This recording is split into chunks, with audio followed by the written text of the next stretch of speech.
Hey, it's Jamie Moore here, and you're very welcome to the latest episode of Saints Weekly. And I'm very happy to welcome former Saint Colin Hawkins to the show. Hawks, good afternoon. How are you? How you doing, Jamie? Thanks for having us on. All good.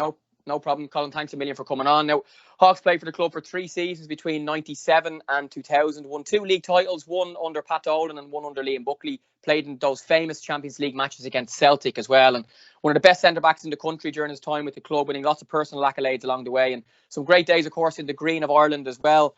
Colin played across his career with a number of other Dublin clubs for Bow, Shelbourne, Shamrock Rovers and Sporting Fingal, as well as Dundalk, and spells in the UK with Coventry City, Doncaster Rovers, Chesterfield and Brighton. He also had a spell coaching at Shamrock Rovers for a couple of years and has been director of football at St Moctus for a number of years as well, and combines that with his day job as the regional manager for CPM Ireland, who are involved with the PFAI, which we'll speak about later on as well.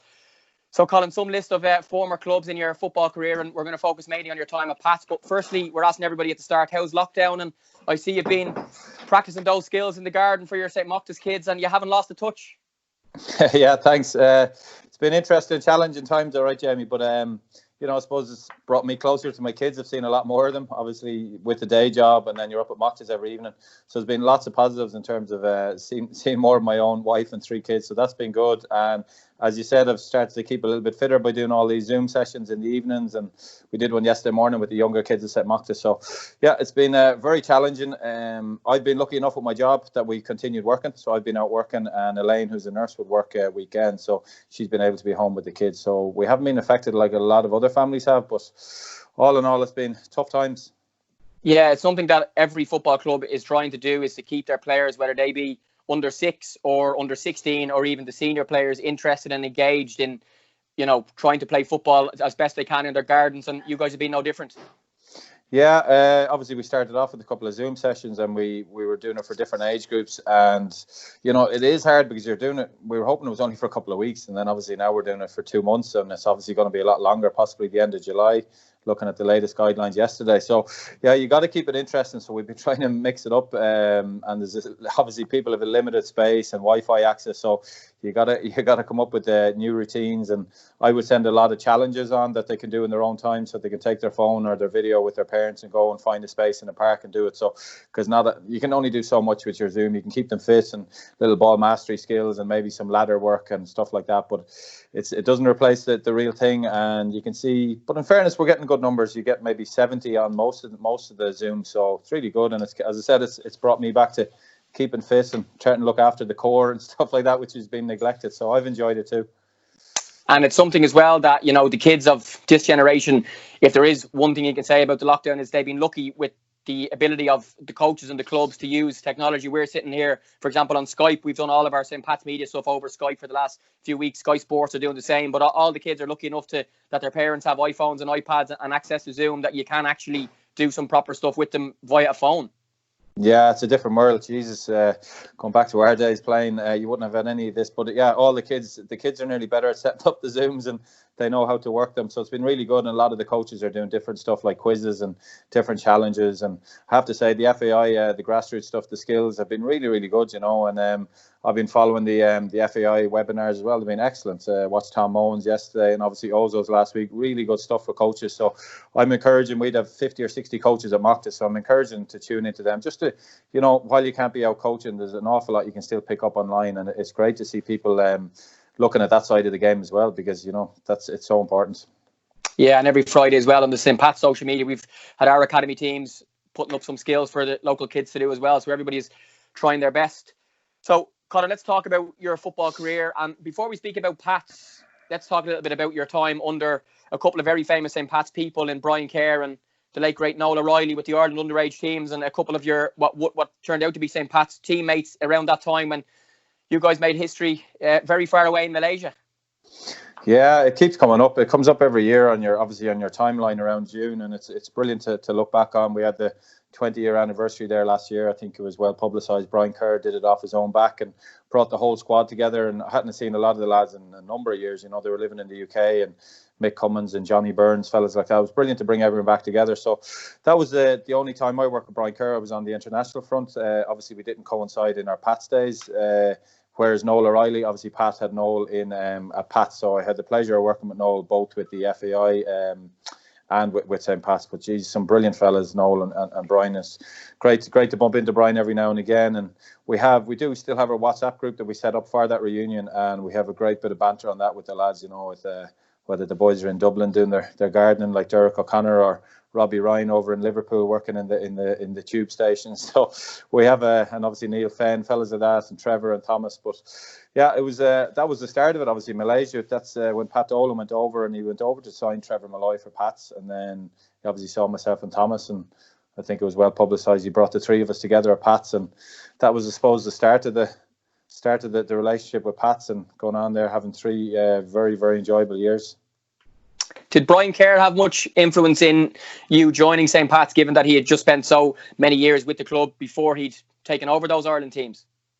I'd like to think so. I'd like to think he had a word with Pat Dolan about myself, and obviously Noel would have been working with Pat anyway. So that tournament went really well for me at a tricky time when I'd been released at Coventry alongside others. Thomas Morgan had just been released by Blackburn, so we were all kind of coming back with our tail between our legs, disillusioned with football. And then we had the opportunity for a couple of months to try and break into that squad, and the fellas like Richard Dunn and Robbie Keane one by one pulled out of the squad, so gave us an opportunity, and the rest is history. Went over there and played every minute, and obviously came back with a bronze medal, which we're hugely proud of. But yeah, it was amazing the fact that three of us then came back, myself, Thomas and Trevor, and I suppose it was the start of full-time football in Ireland. It hadn't been done before.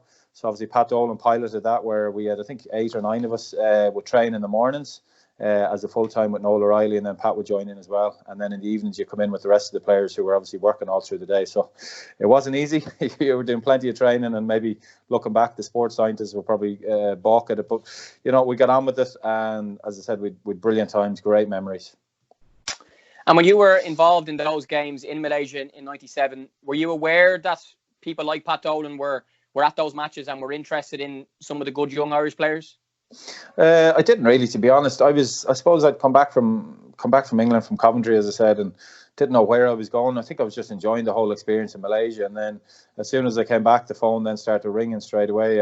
Tranmere were on to me, and Nottingham Forest, so there was a few offers there. And I actually spent a bit of time with John Aldridge. Tranmere were over in Ireland in pre-season, so I spent a week or two with them in Kilkenny and actually played against Pats. And I knew Pat Dolan was, he was interested in talking to me.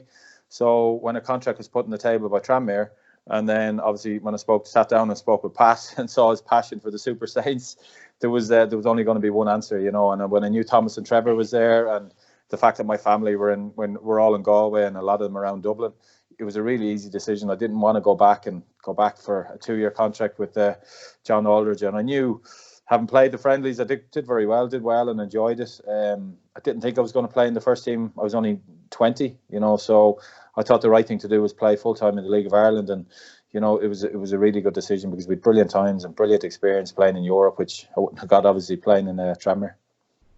And what were your first experiences of being a St. Pat's player after you agreed to sign for Pat Dolan and you rocked up to the first couple of weeks with your new team?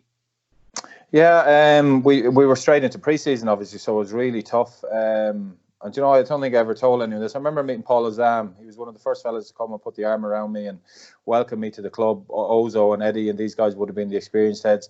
But I remember him just telling me, and he was dead right, is just enjoy every minute of it, because your career goes very, very quickly. He was obviously coming to the end of his career. And I just remember him telling me that, and I say that to any of the young players nowadays when don't waste any of your years, because again, we might touch on it later if we talk about maybe few regrets, but you can't waste any time, and you have to get every bit out of it.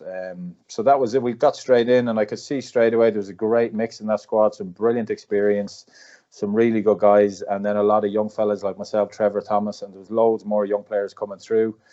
Trevor Wood was brought over from the UK, Glenn Southgate, fellas like this.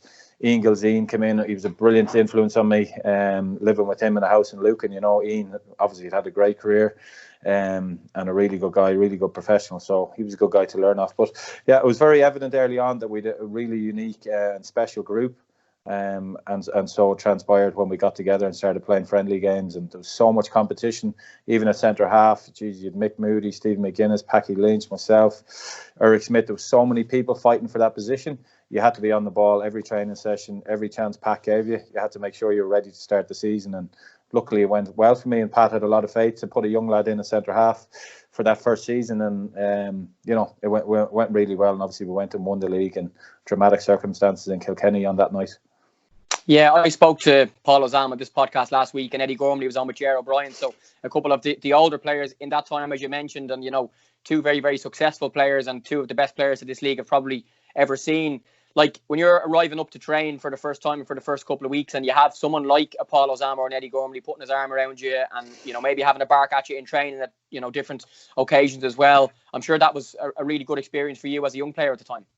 It was, yeah, and you needed that, but it was refreshing as well. You'd been in the UK, and you might have been only one or two Irish lads, and but whereas now the shoes on the other foot, you were surrounded by all the familiar accents, and we're the Irish. We have a different mentality and different banter, and just felt very comfortable. And as you said, the more experienced guys made us feel welcome, and there was just a great blend in that group, and we played really, really good football. And fellas like Martin Russell then coming into it, and actually went last year down to Carlow, and I remember thinking I went down to the FAI seminar, and I remember looking around me. We were watching, I think Jim Crawford was putting on a session. I remember just looking around.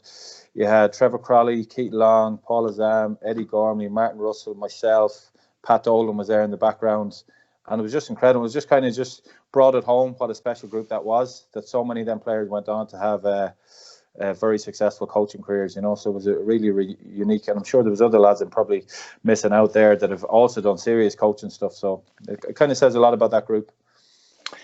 Yeah, and let's talk about that first season on the pitch, the 97-98 season, which you mentioned there led to a dramatic win on the last day of the season in Kilkenny. What are your memories of the football and the football matches and the big matches that you guys would have played in that season?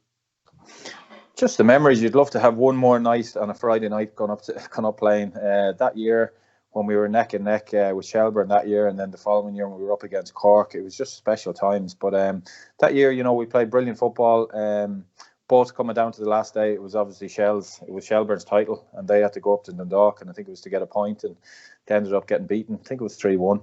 I should know, but I think it was 3-1. And then we went down, and my God, the crowd that came down to Buckley Park, Pat was convinced we were winning it. I think the players thought, well, Shelburne, all they need is their draw, they should do it.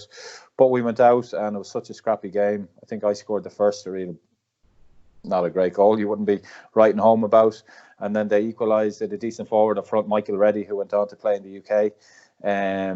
So they scored, and then Eddie's goal at the end, the scrappiest goal ever, hit about 6 bobbles and went in. But if there's any video footage, if people haven't seen it, the celebrations that night, obviously it was live on telly. So it was amazing as they were going back and forth to Oriel Park and seeing them. But the celebrations afterwards, you can't describe them as a player, especially as a young 20-year-old coming back and taking a chance, going full-time in Ireland to get that league winners medal that some people play a full career in the League of Ireland, never get a medal. So very special, great memories. And I think we celebrated for, I don't know, we were in McDowells for about 2 weeks. I think it was serious celebrations after, but well deserved. Were you guys aware, I'm sure you were, when that match was going on, what was happening in Oriel Park? Were you able to, feed off the supporters? Was Pat on the sideline or at halftime informing you of what was going on in the other place? Yeah, I think everyone knew. And then later on, it just got so edgy then. And then, as I said, that goal from Eddie was by no means a cracker. I'm sure he'll tell you himself, but it was just such an important goal, and what a man to get it. What a player. Just an unbelievable player to play alongside. So for him to get that goal and to be such a Pats legend, it was fitting that Eddie would get it. But yeah, straight on the bus, celebrations all the way home and into McDowells and meeting all the supporters, and they were just so happy. It was amazing. So the final whistle blows in Buckley Park, and you guys know you're league champions. Tell me about the next 5, 6, 7, 10, 24, 48, 72 hours. Jesus, it'd be a bit of a blur. No, listen, we definitely celebrated. We went back, and it was important that we went back to Inchicore, to McDowells. I had a lot of friends as well from Galway who would have followed us. A lot of them would have come up every weekend to watch our matches. Obviously, with me living in the UK, I kind of not lost touch, but you didn't see your friends as much. So it was great when I went to Pat's, and then later on to Bowes and Shells. They come up very often the weekend, and they'd watch the game, and then we'd go out and enjoy a night out afterwards. But it was great to go back to Inchicore and celebrate with the fans. And as you said, that and then parties went on for a couple of days, and some serious memories. Everybody obviously took part fully in the celebrations. And McDowells is the place you went, and McDowells is a place that has had such a part to play in the history of the club, and will continue to play when we get back playing football again as well. And it was fitting that you were literally at the back of Richmond Park in the pub with everybody who wanted to be there to celebrate with you. Yeah, it's just such a unique, even Emmett Road, that stadium hidden behind the terraced houses, it's just unique, you know. And when you walk down there and find a little stadium, it's just amazing. What a place on a Friday. I keep going back to them Friday nights under the lights in Inchicore when you arrived and you were doing your warm up and the fans were coming in. It was just, you know, they're the days you miss. I think you miss it more now when you're seeing stuff like the Bundesliga yesterday and you're just missing football so much. But them Friday nights were just unbelievable. But yeah, I brought my lad Owen. He's into his football, and my little lad Will. So I brought them over just to experience. We haven't gone over enough because we're so busy, but I would like to get over more often on a Friday night when the league resumes, because, as I said, special place to watch football and great club. Tell me about playing football at Richmond under those lights and your memories of kind of some of the big nights at Richmond Park. And of course, when you joined the club were only back in Richmond a couple of years at that stage, having been here, there and everywhere for a number of years and stuff. So to be back at Richmond and winning football matches under the lights, as you said, was a special place to be playing. Yeah, it really was. And great characters around the club, throughout the club. You'd obviously Harry Boland, rest in peace, and Bruce there, who would do all the pitches. We'd see them every day because we'd be in the morning. You'd have your cup of soup with them after training. And we actually very often we train behind where they have the development now, behind the back stand. And I can't tell you how bad that facility was. It was a health hazard. It was, unfortunately, you know, there was plenty of needles and stuff like that around, which just wasn't ideal. Martin Russell will testify many a time we had to clear the training ground before we trained. And then you had fellas as good as Noel O'Reilly putting on sessions out there, and Cyril Walsh would have played a huge part in helping us with the coaching as well. But Noel was cute enough. Every now and again he'd just tell the 7 or 8 of us, right lads, let's get in the car, and he'd literally drive with a few balls and bibs, and we'd drive to the Phoenix Park, and he'd pull up wherever, by a monument or by the hills, and he just put on the most unique session. And I remember one time I think Katrina McKiernan was running around doing her laps, so Noel told us to join in with her. But sure, she was only warming up. I think we could only last a couple of minutes with her. Myself, Thomas, Trevor, we thought we were fit until we met someone like her. But that was the likes of Noel O'Reilly, and that was the club. You know, you just did things like that, and you'll always remember it. And even now when I'm putting on sessions with kids, like, you don't need a fancy training grounds once you have the skills to put on a session. And I know you do a lot of it yourself. Some of the stuff there you do in the back garden is brilliant for the kids. But they're the kind of things I remember from my days with Noel. And as I said, there were so many special characters around the club at the time, and fellas like Phil Mooney and Tim O'Flaherty and guys like that who kept the club going. And obviously the main man then, Pat Dolan, just done so much work both for the players on and off the pitch. So it was a real friendly family club. And then you go in, as I said, you go for your drink in the pub afterwards on a Friday night. That was a huge part of it, rightly or wrongly. That's the way it was at the time. But it was great then to mix with all the supporters, you know, and I think they appreciated that. They appreciated the players more when they got to chat to them and just thought they were normal guys just trying their best for them, you know. I can actually picture Noel O'Reilly telling you to get in the cars and drive him to the Phoenix Park and seeing Katrina McKiernan. Anytime I get to ask about Noel, I love hearing stories about him, Colin, because I was on his last youth cert. He died very shortly afterwards, and his brother Kieran was being involved with my own dad in Belvedere for years, and his nephew Dara was my assistant with the Pat 17 for 3 seasons as well. And you know, some of the stories about Noel and the experiences that people had, you might just expand on that for me and tell me about being a player, both as an Irish player in those World Championship games in different parts of the world, and Noel getting his guitar out by the swimming pool, to being at the back of Inchicore cleaning up needles, and him still putting on unbelievable training sessions. Yeah, just a special man. You know, I was absolutely shocked. I was over in the UK, so big regret that I never got to his funeral. You know, it all happened so quickly. Such a sad time for his family, and obviously the football family in Ireland. Everybody loved Noel, and rightly so. Just a brilliant guy. But I would have got to know him when I was at Newcastle United in Galway. That was my schoolboy club, and we had a link up with Belvedere through a guy called Dave O'Connell. So we used to come up and do things at Belvedere, and we used to go to Mosney.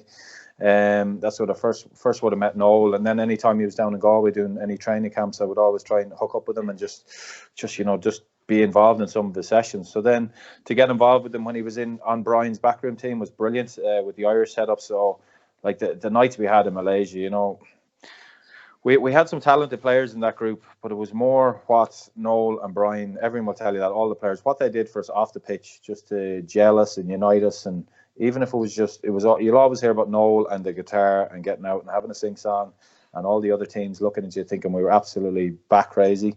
But that was Noel, and it was just a way of pulling everybody together. And I think Robbie Keane and Duff and Damien Duff, all these guys, they'll tell you the same thing. you know, they had such fond memories of Noel and his unique way, and he was just a special guy. You know, he was just a really good guy, and it was a pleasure to be coached by him. And as I said, then to come to Pats and have Noel as my coach was really, really good, and all the stuff we learned off him. And I said, probably inspired a lot of us, including myself, to go on and coach and use a lot of them things, and not just be a good football coach, but just be a good influence on young players and try and get the best out of them. And if a lad is going through a hard time, or you know, if a kid is on the streets and he's not into it, just keeping them playing football and keeping them active, and that's what Noel was really, really special at, you know. And as well, you know, he was known for the guitar and for the jokes and the laughs and bringing the group together, Colin. But when he went on the training pitch and he had to take any sort of a training session, whether it be, you know, a passing exercise or something that was going to help the team prepare for the match on the Friday, like, he was one in a million. I remember I first started covering football matches when Brian Kerr was the Ireland senior manager, and I remember we watched an open training session in Lansdowne Road, and Noel was the coach, and you could hear the echo in the stadium because it was empty, and the session he put on was just unbelievable. Like, and when he actually set foot on the coaching pitch to take a session, like, he was so brilliant. Yeah, well, it's just respect. You know, if the players respect you, and we obviously as young players all had the utmost respect for Brian and Noel. But when you saw when they took over the senior team, people were questioning. Same people you hear them question, will Stephen Kenny get the respect of the players? Absolute nonsense, you know. You know, Brian and all that brought Roy Keane back in, you know, that wasn't an easy thing to do. So that kind of tells you everything. But yeah, special guy, brilliant coach, and a brilliant fella. Now, we're not going to go too much into tactics, but you mentioned being a centre-back in that team that won the league under Pat Dolan in 97-98, Colin. And the back three, yourself, Packy Lynch and Steve McGuinness for the most part. One of the questions that came in on the club's social media earlier on was, you know, had you played in much of a back three before, and how did you find playing with Packy and Steve McGuinness? Yeah, to be honest, it was more, I have to say, it was more under Pat Dolan that we played the four at the back, to be honest. It was more when Liam came in, it was a little bit more expansive, yeah. Liam pretty much played more with the three, with myself, Packy and Stephen, some great guys to play alongside myself and Stephen, but obviously go and win our aerial stuff. And Packy was a very, very good sweeper in behind us. We had two really good full-backs, whether it was Keith Doyle or Willie Burke or Trevor Crowley, with some great options at full-back. So, yeah, but Pat, it was a little bit more direct, let's say, even though you had serious footballers in the team. And a lot of people would have called it set piece athletic. But if you have fellas like Eddie Gormley on a corner or Martin Russell on a free kick, and you have big fellas like, I was small compared to some of the lads, you had Ian Gilzine, Steve McGuinness, Ozo, obviously Ozo was about 8 foot tall.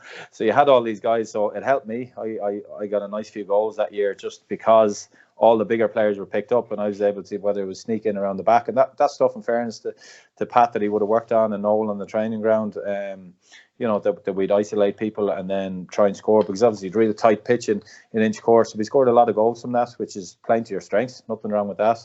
And then when Liam came in, when we won the second league with Liam, it was a real attractive style of football, you know, more attractive, getting it down, playing a little bit more with your three at the back and using your wide players. So and then you the likes of Trevor Malloy and Ian Gilzine up front, who was just tormenting people. So again, different type of football. I think that year there was a record there. I think the most amount of goals, most amount of points. I'm not one great for stats, but I think that was one of the records. I'm sure Dundalk have smashed that out of the water now with the unbelievable stuff they've done since. But yeah, great memories, and we did play some nice football. Yeah, we'll talk about the Liam Buckley league title in a second, Colin. But just on Pat Dolan, and I've enjoyed doing these interviews over the last 8 weeks because I'm still learning things about the club, and, you know, from years ago when I either wasn't alive or I wasn't involved in the club, and, you know, reading about Pat Dolan and some of the stuff he was doing behind the scenes when he was working for the club as not just a manager, but he was the manager, and then Liam Buckley took over and Pat Dolan came back again. What type of things come to mind when I ask you to describe the influence that Pat Dolan had on the St. Pat's that you were involved in? You know, he was St. Pat's for me. Like, you know, he was the first conversation I think most players when he goes to meet them is, do you want to be a superstar, the Super Saints? That's how he was selling the club to you. But, you know, he had just such passion and belief, and when you met the man and sat down and talk football to him, and obviously I grew up in Galway watching League of Ireland. The first club obviously was Galway United. Pat Dolan was a player. He's a Galway man, believe it or not. You wouldn't know by when you hear his accent now that he's actually Glenamaddy in Galway. So, but I grew up watching Pat, so I would have known him from then. Good player in midfield. And obviously his brother Eamon, God rest him as well. But Pat, again, just such a passionate guy about football, and you know, when he sold me coming back to Ireland and playing with St. Pat's, it was a no-brainer, and I could see the plans he had for Ireland, and I could just see his passion about facilities, and you know, has a whole lot changed since? Not enough, to be honest. But Pat was like years ahead of his times with his articles in the paper, and he was right about improving structures and improving underage stuff and pumping money back into the game, which unfortunately, as we know, all the stuff that's gone on, hasn't happened the way it should have. But he was so passionate about that, you know. Really good guy, and a big influence on any player's career that has come under him. Yeah, there was a great story a few weeks ago. Darren Maguire and Colin Foley were on with Ger talking about a European game somewhere, and how the opposition scouts were watching, and Pat bought a load of bottles of beer, poured the beer out, poured water into the beer bottles, and made the players drink them during the session. So the opposition were looking around going, these lads are here on the piss, and you were there to win a football match. I'm sure there's lots of stories you can remember about Pat being creative with trying to help his teams win. Yeah, absolutely. I think the Celtic night, I'm nearly sure he had this the night before. You're allowed train, obviously, in the stadium, and Parkhead had just been done up, you know. It had just gone to its 72,000 or whatever it was. I think we were the first game on it since they'd redeveloped the stadium, but we trained on it the night before. I'm nearly the size of that pitch. It is the biggest pitch I've ever been on, and for an amateur part-time team as we were, it was tough going. You had to try and keep the ball. Massive pitch, but the night before, you know, get the balls out, we started playing Gaelic football, and there was obviously a few there sneaky scouts around having a look to see what kind of players we had or what we were going to do the next night. But yeah, Pat got the balls down. Let's start playing a bit of GAA. So that's the kind of stuff. He thought about everything. And then I think I had to actually go for an injection in my foot that night just to make sure I was okay to play the next day. Probably not the most advisable thing to do, but it was one of them. You couldn't miss a game like that. But yeah, again, great memories. And Pat, he did a lot of unique things. And you know, we lived in a house in Lucan. Himself, Ian Gilzine, Trevor Woods, Glenn Southgate. Trevor Malloy thought he lived there, but he didn't actually. He spent a lot of time there. But no, I remember one Sunday we played the Friday night. We'd done our Sunday morning session, and in Chicor we'd done our cool down or whatever. And then a few of us had decided we were going racing. We were going out to Nace racing after training. I think Paul Azam was involved and the usual suspects. But so we were heading out in the cars. We were nearly out in the racetrack, and then the car beside us, Pat Dolan, followed us out. Didn't want us going out racing on the Sunday because he knew we'd be in training. And then he used to appear the odd night in Lucan outside my house when he must have got wind from a local establishment that a few of the lads were out having a Sunday night watching United on the box and having a beer. So he'd appear at your house at 12 or 1 o'clock and he'd be just looking at the watch. He'd be, right, lads, see you in the morning at 9 o'clock. And by God, would you pay for it the next morning, you know? So, yeah, a unique guy. And there's times you might do a training session and might have gone on for 2 hours with Cyril and Noel, and you'd be exhausted to think you're finished. And then Pat would rock over in the Pat's tracksuit, and he wouldn't even think of the fact that you've already done a 2 hour session. He goes, right, let's go, because he wanted to do something, and he just put on a session. And then you probably go in the evening and do a full session with the part-time lads. Crazy stuff when you look back, but listen, it was all good. Yeah, and he was quite a young manager then, I think, as well. And like the Celtic match, and a lot of the younger people who might be watching this on the social media channels, Colin, might not know too much about that. They might have heard about it, and a lot of the older fans know everything. So you might just kind of talk us through what you remember of those games, the Celtic Park game in front of like 60,000 fans, you playing against Henrik Larsson, and then the return leg in Celtic Park as well, and like how big that occasion was for St. Pat's as a football club. Yeah, I suppose being young, you look back now and it kind of just went over your head. You didn't appreciate the enormity of it. And when I look back now, it was a huge occasion. As I said, the stadium was nearly full, but all you could hear for the whole game, I think, I might be wrong, but I think there was about 5,000 or 6,000 Pats fans. They were up in one little corner, and that's all you could hear for the whole game. And obviously, as we frustrated them with the 0-0, by the end, a lot of the Celtic fans had left, and all you could hear was the Pats fans in the corners. Just amazing, you know. As I said, the pitch was so big. You were playing against the likes of Larsson, who had a huge name. I think Bratback was playing up front. I got his jersey after the game. Huge celebrations then in the dressing room. I think what people forget as well, we actually shared a flight home with Shelbourne. Shelbourne were playing in Tranmere that night against Rangers. It was just a coincidence that they got drawn against Rangers and we were playing Celtic. And I think Tony McCarthy always gets a bit of slagging. I think 2 penalties given away, and so they could have had an unbelievable result as well. and then things went a bit pear-shaped for them. So we picked them up on the same flight. Obviously, the two clubs that got together, so we flew back together, and obviously we were in high spirits after some hijinks in the players' bar in Celtic Park, and we picked up the Shells players coming back to Dublin. So. And then in between the games, we had the Carlsberg tournament in Dublin. It was just, looking back, you're playing Liverpool, Leeds and Lazio, and then you had the return leg against Celtic. So again, for a young 20-year-old, it was just crazy. I remember playing against Liverpool, again, lucky enough to score. I think David James is in goal. I got a goal, and I got awarded man of the match. I was never man of the match that day, but I think there was a lot of hype them couple of weeks about myself because I played quite well in the Celtic game, and there was talk of me going here and there back to the UK, so there was a bit of hype over that. So maybe that's why I got man of the match, because I definitely wasn't. But I remember at half time you were kind of out, again, big pitch and a big crowd, and we went out, and Steve McMenamin and Michael Owen were coming on at half time. And so, here we go. It was their first game. It was Michael Owen's first appearance back since he'd scored that wonder goal against Argentina. So again, it was great to say he played against Liverpool, and I think it was 3-2 or whatever it was. And then you had the return leg to come then against Celtic. And again, the disappointing thing, obviously the massive disappointment, was the fact that we had to play the game in Celtic Park. It was just, Richmond Park was our home. It's what we knew best. We knew every blade of grass, every corner, every free kick. We had it down to a T. We had to play it in Talca, which again, and you came out, and I'm nearly sure, I'd love to know from Pats fans how many Pats fans were actually at that game, because it just felt like you came out and it was 10,000 Celtic fans. So that was just a real killer for the players psychologically, and I suppose Celtic fed off that as well. Ended up with a 2-0 defeat, which, on paper over 2 legs wasn't bad. We were just back. It was our pre-season. Sorry, they were only back as pre-season. So, but it was disappointing because we could have done better, even though it was a 0-0 and 2-0. I think if we played that game against at Richmond, who knows?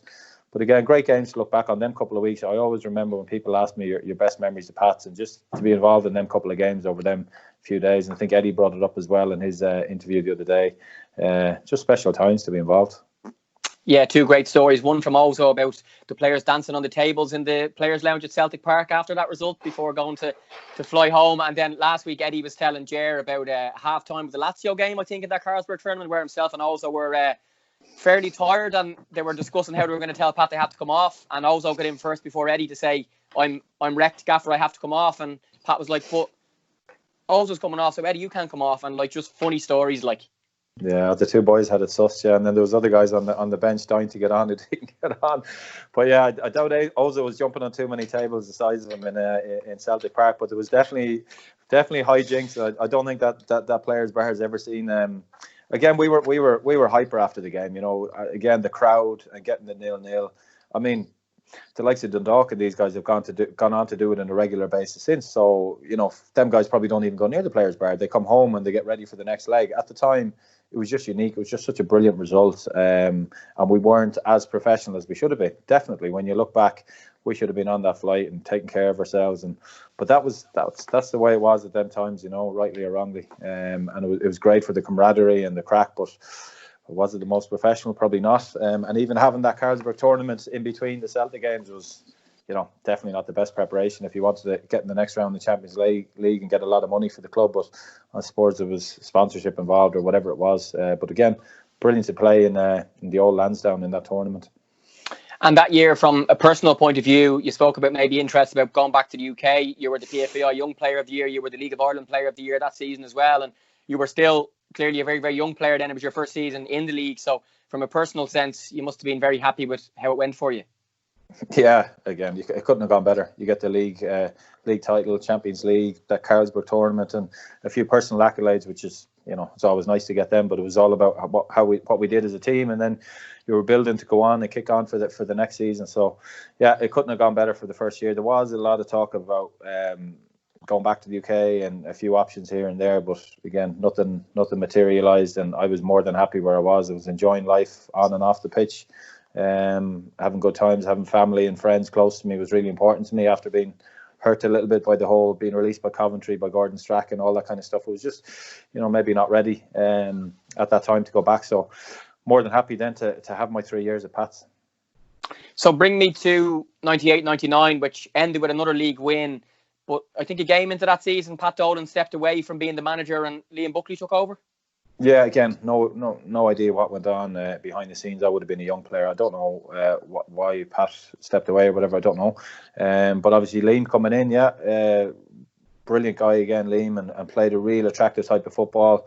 Liam had been a centre forward, like, so he really wants his team to attack in a certain way.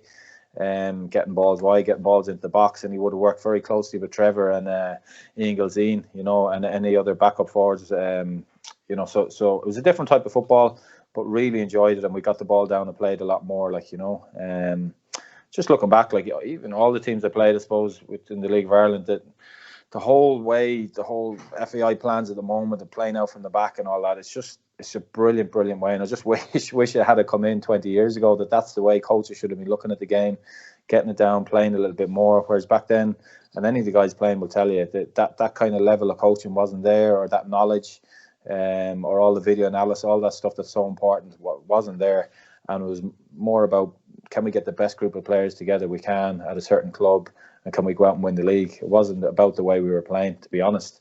But having said that, we played brilliant football under Liam, and he encouraged us to play really good, a real exciting brand of football. I'm sure all Pats fans that followed us that year, and again, we won the title I don't know if it was the last day of the season, but against Bray. Jeff Clark, the Canadian right back, great guy as well. Jeff, came over full time himself and Leon Braithwaite. Pat had brought the two of them over, and Jeff got the winner in that league. So again, it was another brilliant. It was neck and neck with Cork all year. Massive crowds down at Turner's Cross. Cork had a really strong side as well. John Caulfield and Pat Morley up front, real handful. Some really good players in midfield. Real tough side. So we were neck and neck all year, and had some brilliant battles with them. So I remember the end of the season in the Burlington, we had a bit of crack with the Cork players, because there was a bit of respect there for both. We had such neck and neck all year. Good group of players they had, and lovely fellas off the pitch as well. So again, great year under Liam, and it was nice to get another league title. You spoke earlier about the style under Pat Dolan being a bit more direct, and you've just spoken there about the passing game that Liam played. The squads as a whole would have been quite similar for those 2 years, and it ended with league titles for both managers. Was it easy or hard, or how easy or hard was it for the players, and maybe for you as a centre-back, to change from being maybe not expected to get on the ball as much under Pat, and then when Liam comes in and you're expected to become a passing team, having kind of won the league in a different style the previous year? Yeah, I suppose it suited certain players, and different systems suit different players, and I was more comfortable. I was, obviously, my strengths were in the air and commanding my centre forward and trying to get the better of him all the time. But I'd like to think I was able to play a little bit as well. I wasn't too bad on the ball, and like to bring it out of defence when I could. So probably encouraged to do that more under Liam when I was playing maybe left side centre back, and you had Stephen on the right and Packy in the middle more often than not, and then you had your two white players, and then you had a midfield three of Eddie, Ozo and Martin. Like, Jesus, three unbelievable players, and then you had the likes of Gilly and Trevor, and then with serious options on the bench as well. So really good squad to play with, and a really good goalkeeper behind us, and we played lovely football that year. So it's always good to pull out the old video, and obviously had to put them on DVDs, but you pull them out and you look back on it. We did play some nice football. And you'd love to drop that team into Richmond Park to play against, say, the Pats team that won the league in 2013, or the Cup in 2014, or against the Dundalk now, for example, and just see how the comparisons would be. And I know it's an unfair comparison to make, because you've spoken about the differences in strength and conditioning and diets and nutrition and video analysis and all that sort of stuff. But in terms of those Pats teams, Colin, that you were in, they were had unbelievable players in them, and they would compete very, very well in this day and age, I'm sure. They definitely would, and it is horrible. It's impossible to measure how would this team do against this current team, and how would the current Dundalk title winning team do. It is impossible. But the one thing I would say, we had seriously talented players, but we didn't have probably the coaching, the knowledge to go and play a more expansive football, or we didn't have all the video analysis stuff. We definitely didn't have the off the pitch stuff, which was so important now, that we didn't look after ourselves the way we should have. And if you ask me any regrets looking back on my career, it's definitely as a young player. I grew up watching the League of Ireland as a kid, and then you'd always meet the players in the pub afterwards. There was that whole pub environment, which wasn't good, and that's not what you're encouraging young players now. You're trying to keep them away from things like that, but that was what it was at the time. So we definitely didn't recover properly. We picked up a lot more injuries, and any of the injuries I had in my career, I blame on maybe not looking after myself the way I should have, and I don't mind saying that now, and that's why I'd like to think I influence young players now when I speak to them to just stay away from alcohol and do your training properly, recover properly. It's a short career, and you got to get the most out of it. So definitely you do pick up stupid niggles later on in your career. I ruptured my Achilles, my left one and my right one, two bad injuries, and they really hampered me when I was having a go at things in the UK when I went back to Brighton and that. So, I always look back on that and think, did I really look after myself? Did I get the best out of myself when I was 20 and 21? Okay, you were winning leagues and getting a few personal accolades, but should I have done things better off the pitch? And the answer is definitely yes. Away from kind of the points and all that with the players, Colin, what was life like away from the pitch then as a League of Ireland player with St. Pat's? I think for a time that you live near Richmond Park, I think you possibly met your wife around that time as well, and that's something I'm sure you look back on that you have a fond memory of that time. But what was life like as a top League of Ireland player in those days away from the actual football? Definitely a fond memory meeting my wife. I didn't say that, I'd be in trouble. No, listen, we lived in Lucan. We had a house, Tim O'Flaherty's house that we lived in Lucan. And then I think it was into my third year there, I moved into the city centre with a couple of my friends from Galway who were working in Dublin. And obviously, I met Elaine. She's a nurse there in St. Pat's, ironically, psychiatric hospital. So she was living next door. So I met her when I was living in Christchurch. Yeah. So obviously that was great times. But yeah, it was it was interesting times. I keep going back to, we should have been looking after ourselves better, and we should have been training harder and watching our bodies more instead of going out. So it's always a regret of mine. And take us towards the end of your Pat's career. I think there was an injury at some stage as well, and there was, I suppose Liam Buckley there was a couple of defeats or something like that, and Liam left and Pat came in. I'm not sure if you were still there then when Pat retook over as manager, and eventually you went back to the UK. Yeah, obviously I had a 3-year contract, and without going into too many of the details, it was, I was looking to get a chance back in the UK, and there was nothing seemingly coming through Pat. There was no real concrete. Well, he never sat me down and said, this team have come in. I was hearing all sorts of rumours of this club and that club, but there was nothing concrete. So, there was an agent in the UK from Liverpool started looking after me, and there was a move came to Doncaster, who were, they were a conference side, but I knew about the money that was being put into them as a club, and that they would very quickly be out of the conference, which if you look back, they came right through the leagues and ended up in the championship. So all that did happen. But the unfortunate thing for me is when I went over there, obviously at that time the Bosman thing had just come in, so you could sign a pre-contract. So I signed for Ian Snodden. If anyone remembers, he would have had a serious career with Everton, and his brother Glyn was there as well. So they were the ones that had put their faith in me. Now, looking back, if I had my time back again, again, I was naive, a young 21-year-old.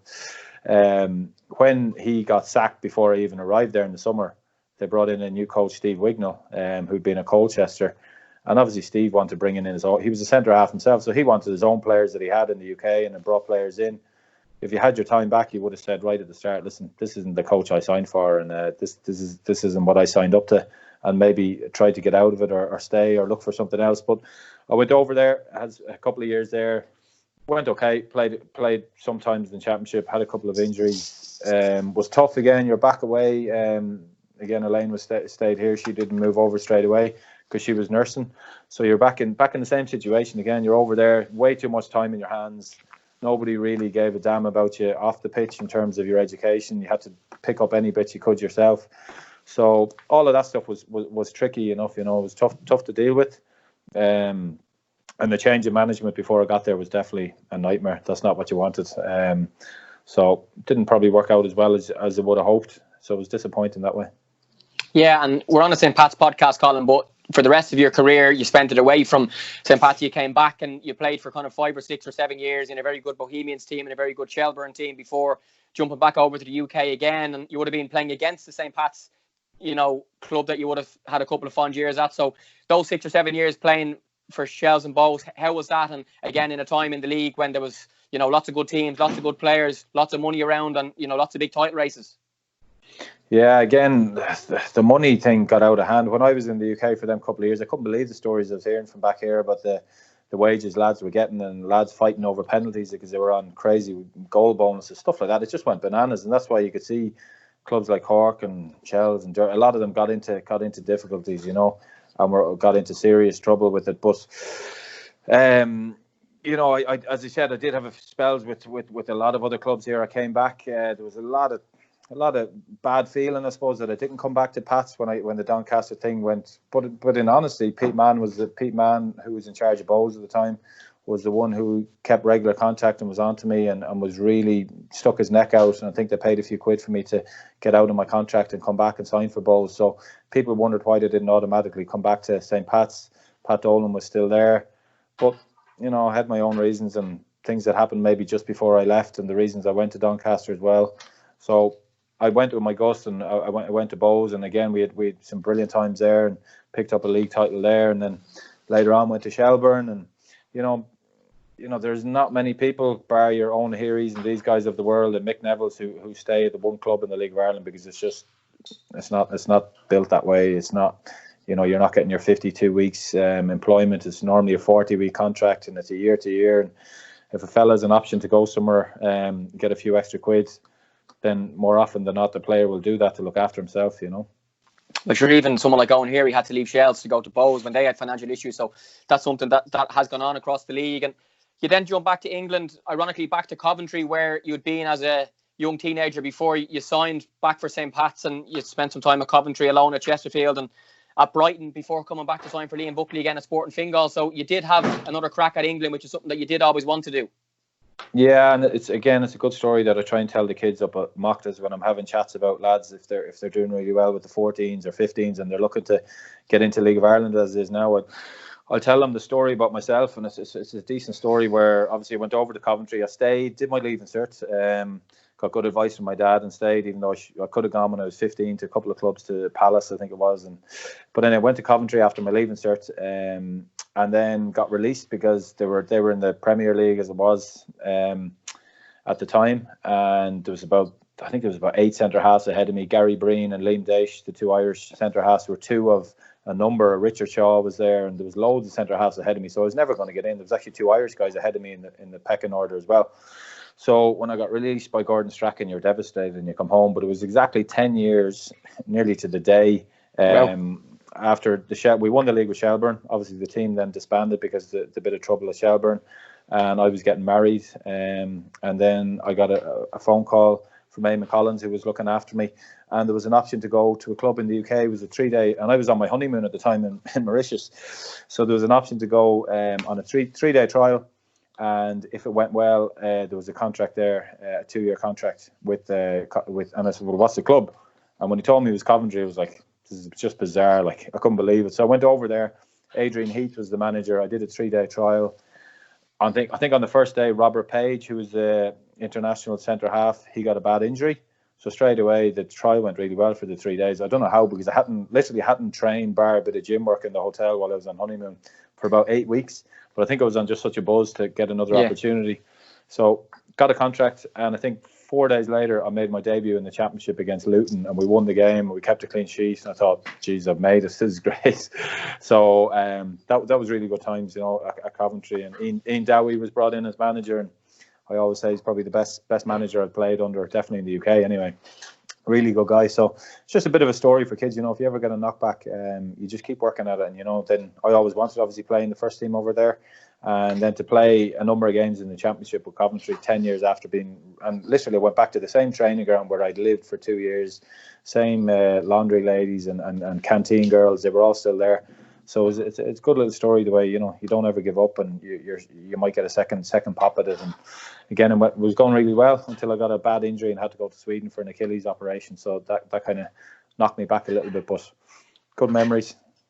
Yeah, and then in your last 3 years as a player, before you turned to coaching, Colin, you had a year with Liam Buckley at Sporting Fingal, a year at Dundalk, and then a year at Shamrock Rovers before you became assistant manager to Trevor Crawley, and then the first division manager for a season at Rovers. So how would you kind of look back on your last couple of years playing in the league, and when did you start to think that coaching was something that you wanted to do?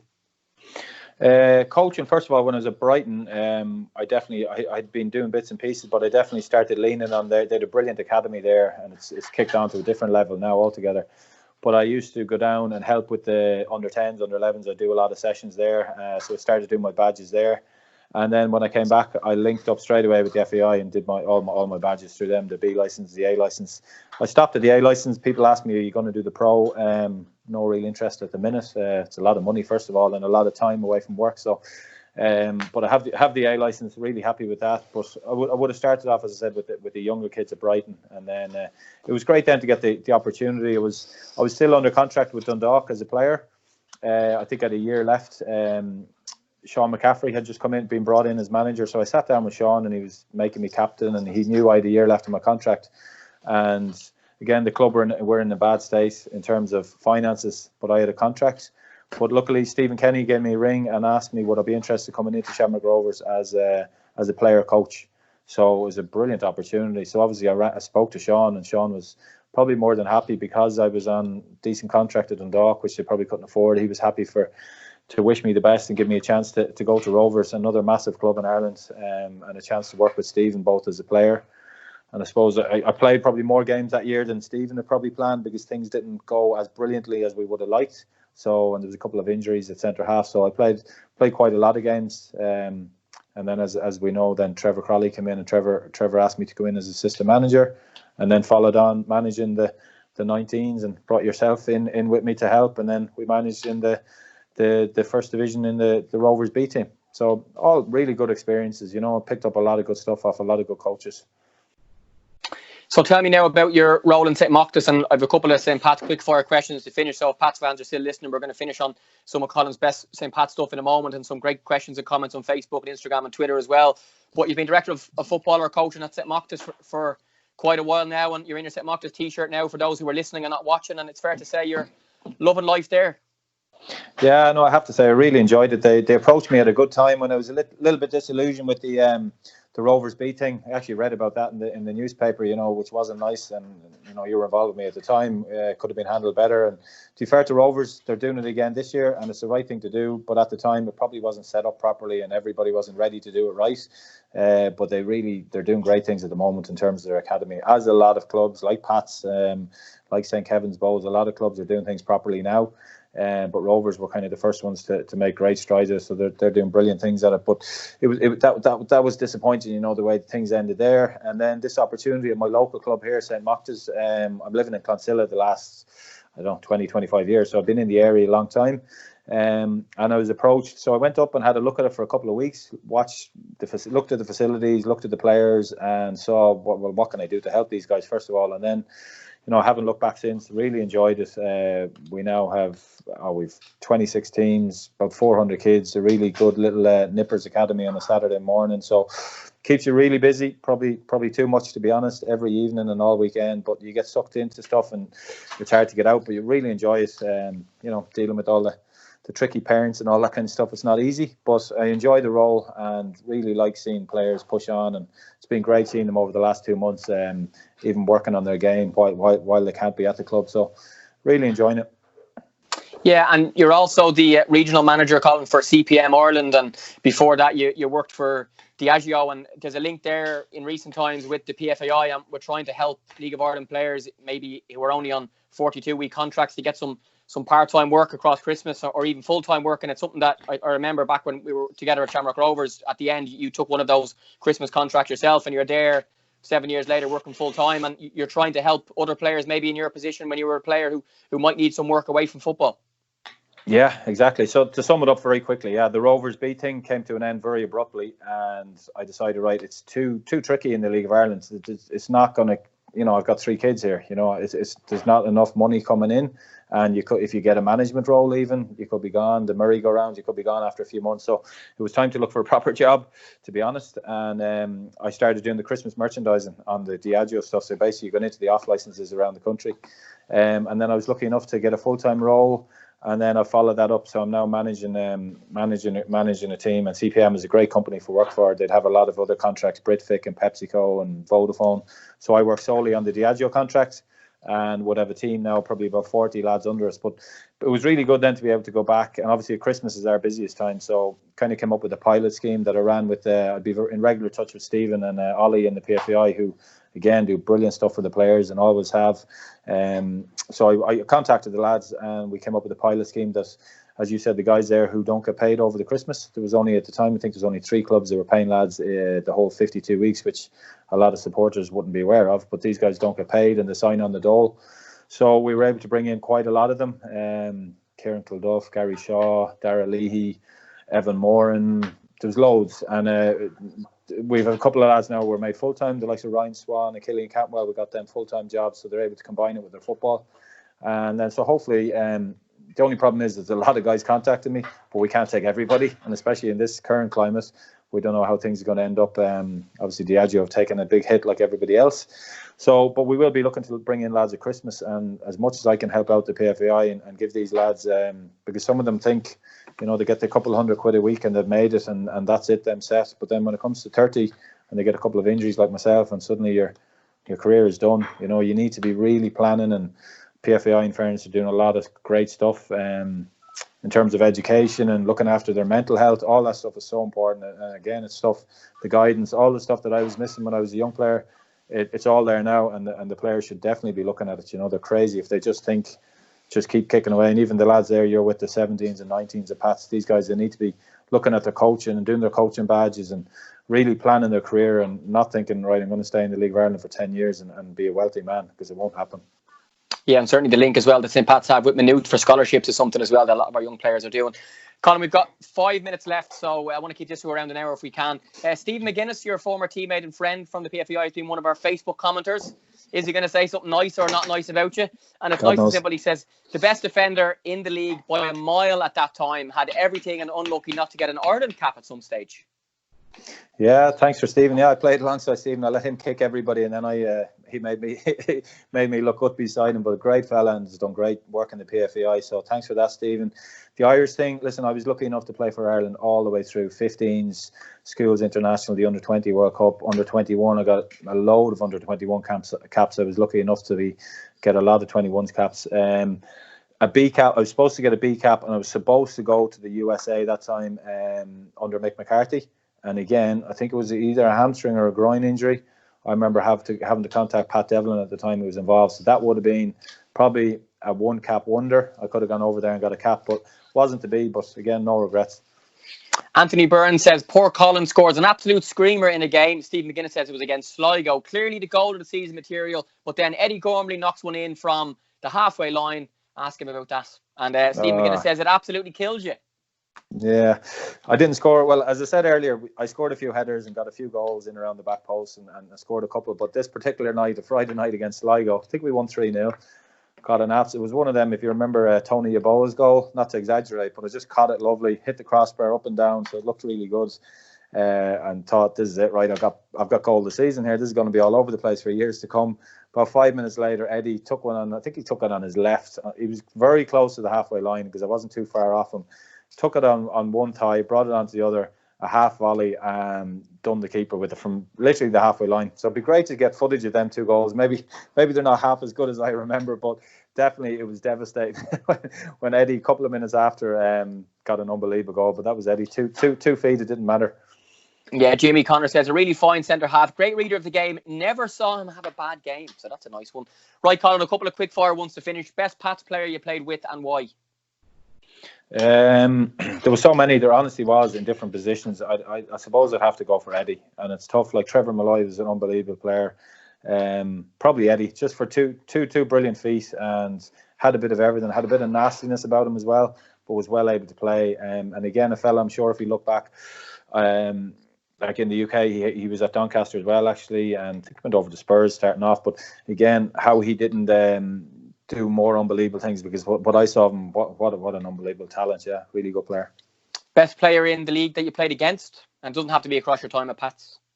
Played against Paddy McCourt was special. Only played against him a few times. He destroyed me one time at Celtic Park. I took him down for a penalty, but Paddy was seriously talented. And then I was lucky enough to play with Joseph and Wezzo and at Shelburne, and played against him as well. But again, people don't realise some of the talented players in the league, just because they're not on their screens in the UK. There's some seriously talented players, and there is at the moment as well. There's a lot of players at Dundalk there and Rovers and Pats. They're worth watching, you know.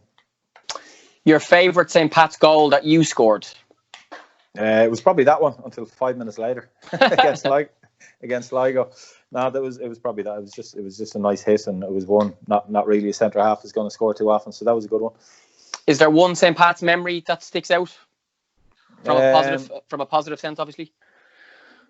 Do you know what was nice was to go back last year? I was invited to the reunion. Actually, I think you were bored listening to you up on the thing with your microphone. But I was invited back to that, and it was nice to go back and see all the old faces, because again there was a bit of a bad feeling, the fact that when I came back from Doncaster, and why did I go to Doncaster when I should have gone here? But people probably don't know the full story behind it. So it was nice to go back that night and see a lot of the supporters, and nice to be acknowledged as well. Because, you know, again, I had 3 years there, won 2 league titles, and great memories, great times. And, you know, as I said, I'd like to bring my kids back down there on Friday night watching games. And so that was nice to go to that. The Celtic one, obviously, was a huge highlight. And then the night in Kilkenny. So a lot of good memories there. And lastly, Colin, you're 42 years young, so lots of years left as a football coach or manager. Are you finishing with the League of Ireland? Do you ever see yourself jumping back in at some stage, given you've had so many great years there already? I don't know. Listen, never say never. You know, I'm enjoying my role at the moment at St. Machta's. I have a busy life with work and football, with the job I have. But, you know, I definitely look at it, and I'd love to, you know, I miss working with the elite players, the likes of yourself there, working with the 17s and 19s, and the way it's set up now with all the best players. And I think it's only going to get stronger, all these leagues, you know, with this whole Brexit thing and players not going to the UK, and the failure rate over there is ridiculous. So these guys, you know, if you had your time back again, you'd stay here and you'd go through the system and try and get into the first team and make this League of Ireland the thing it should be. And I think with people like Niall Quinn and guys like that in the FAI driving it forward. But even there at St. Pat's, like I didn't mention Stevie. I know Stevie O'Donnell very well, and his brother Alan to be a good friend of mine. And it's just brilliant to see him get an opportunity. What a player, a really knowledgeable fella on and off the pitch. So people just got to give him time at Pats, you know, because it's a great club, perfect fit for Stephen. Has he got the finances of the Dundalks and Rovers? Probably not at this minute. So people got to let him do what he's doing. And I know you got brilliant. You won an awful lot of stuff last year with the underage teams, and that's full credit to you and all your coaching staff there. So, you know, people give these young kids a chance. Like I was given a chance when I was 20. If these guys are filtered in, and they've got a great fella there, Stephen and Pat Craig, working with them. So if they give Stephen an opportunity, I'm sure there'll be a lot more success coming to St. Pat's. But as for myself, who knows? Never say never. Great stuff, Colin Hawkins. A pleasure chatting for the last hour. Thank you so much for your time. Some great St. Pat's memories. Off with you now, back out to the garden in your St. Machta's gear. Get the football out and keep working on those skills. Yeah, good man. Cheers, Jamie. Pleasure talking to you.